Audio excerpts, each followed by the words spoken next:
uncanny similarity to the attack, the terrorist attack of September of the summer of 1914. And that the events which are now unfolding in the world, the attack on Afghanistan, the attack on Iraq, the new American imperium that is taking over the world, are all meant to serve one mission: to pave the way for the state of Israel to wage a big war. And as a consequence of that big war that Israel is going to wage, the territory of the state of Israel is going to dramatically expand to encompass the biblical frontiers of Israel, of the Holy Land. Bible says, from the river of Egypt to the river Euphrates. That's not true. The Qur'an proves that that is false. The Holy Land does not exist from the river of Egypt to the river Euphrates. That is false. But it's there in the Bible. They put it in. And so Israel has to wage a big war which will dramatically expand the territory of the state so that Israel will control the Suez Canal tomorrow. And Israel will control the oil of the Gulf tomorrow. And there will be a concomitant attack on the US dollar.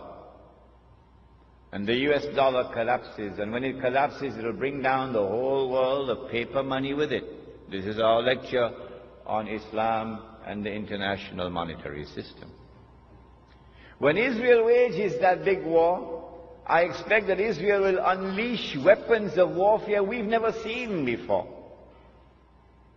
And at the end of it, Israel will take over from the United States as the new ruling state in the world. But Israel cannot wage that war while still there are any significant obstacles in the way.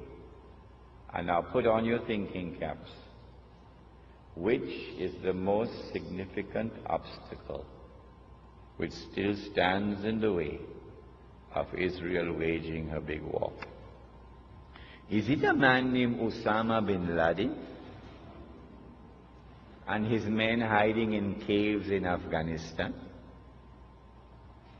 Is it that blue-eyed stooge of the Yankee, a man named Saddam Hussein? Are they significant obstacles in the path of Israel? Is it Taliban in Afghanistan? Wake up. None of these are significant obstacles in the path of Israel. Israel has one major obstacle in its way that must be removed before Israel can wage that big war. And it is Pakistan's nuclear weapons capacity.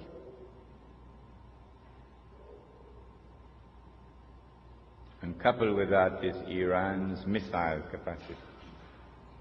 And so all the hullabaloo we're going through now, all the maneuverings on the chessboard of the world, are all intended to culminate with the destruction of Pakistan's nuclear capacity.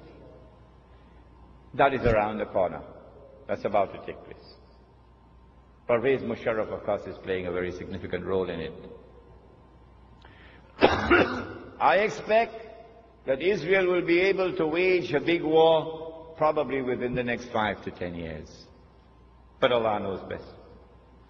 When Israel wages that big war and replaces the United States as a ruling state in the world, the first ruling state was Britain. The second ruling state was the United States. The third and the last would be this impostor, the state of Israel. I am suggesting to you that Dajjal, or the Antichrist, would now have completed stage 2, a day which is like a month, and would be commencing stage 3, a day which is like a week, meaning a much shorter period of time. It is at this time that terrorism reaches its climax. They not only attacked Sheikh Ahmad Yassin in an act of state terrorism that Washington did not see. They have now attacked and killed Abdulaziz Rantisi, and they have declared that they're going to continue killing all those who dare to lift their hands against the state of Israel. This is the biggest terrorist of all in the world, the state of Israel. But CNN will never tell you that. When Israel becomes the ruling state in the world, it is at that time that Muslims and black Christian Africa, these two are brothers with each other. Black Christian Africa, black Christian Africa opened their arms to Muslims when we were being persecuted, when war on Islam was being waged in the lifetime of Nabi Muhammad alayhi salatu wasalam. And a Christian king,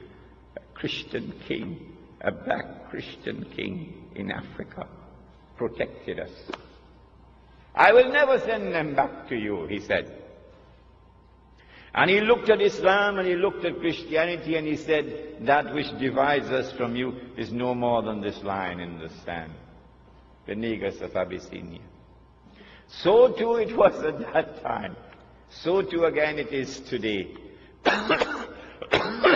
The major attacks that Israel will launch will be on Muslims and black Christian Africans.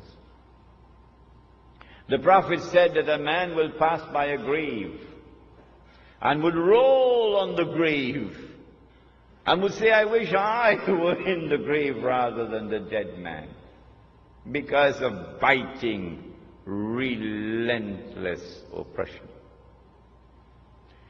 But it will not last forever. The Dajjal or the Antichrist would be born. He would grow up. He would become the ruler of the state of Israel. He would rule the world from Jerusalem the way George Bush is ruling from Washington.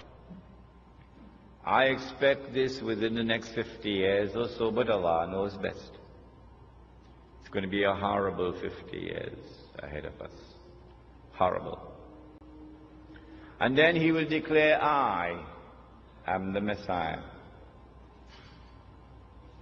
And the Jews will accept him as the Messiah. And then he'll rub his hands and say, mission accomplished.